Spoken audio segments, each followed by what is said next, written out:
আসসালামু আলাইকুম। আজকে যে টেকনিকটি দেখাবো তা আপনার কাজকে অনেক সহজ করে দিবে। একটি টেকনিক হচ্ছে ছবি থেকে কিভাবে আপনি কপি করলেই লেখাগুলো আপনি এমএস ওয়ার্ডে নিতে পারবেন। আরেকটি হচ্ছে পিডিএফ থেকে কিভাবে শুধু কপি করলেই আপনি লেখাগুলো এমএস ওয়ার্ডে নিতে পারবেন। এই ২ টি পদ্ধতি জানা থাকলে আপনি খুব সহজেই আপনার কাজটা করে ফেলতে পারবেন। তো চলুন কিভাবে কাজটি করবেন আমি কম্পিউটারে গিয়ে দেখিয়ে দিচ্ছি।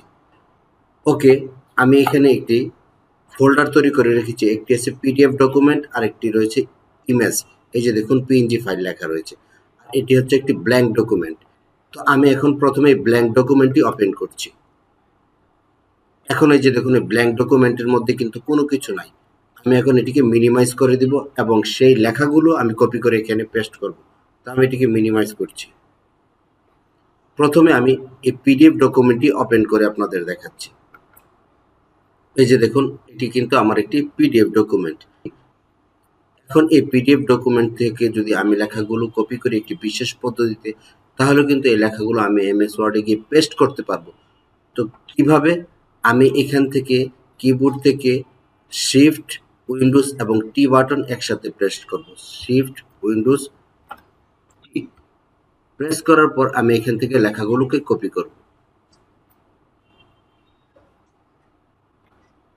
আমার লেখাগুলো কপি হয়ে গেছে। এখন আমি যে এমএস ওয়ার্ডের ব্ল্যাঙ্ক শিটটা নিয়েছিলাম এটাতে গিয়ে আমি পেস্ট করব।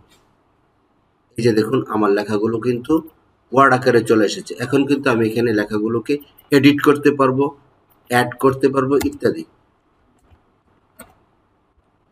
এখন আমি দেখাবো ইমেজ থেকে কিভাবে আপনারা লেখাগুলোকে কপি করবেন। তো আমি আমার সেই ফোল্ডারে চলে যাচ্ছি। এখানে যে ইমেজটি রয়েছে সেটি ওপেন করছি। এই যে দেখুন এটি কিন্তু একটি ইমেজ আকারে ওপেন হয়েছে। তো এখন একই পদ্ধতিতে আমি শিফট উইন্ডোজ এবং টি বাটন একসাথে প্রেস করব। এখন শুধু লেখাগুলোকে আমি কপি করব।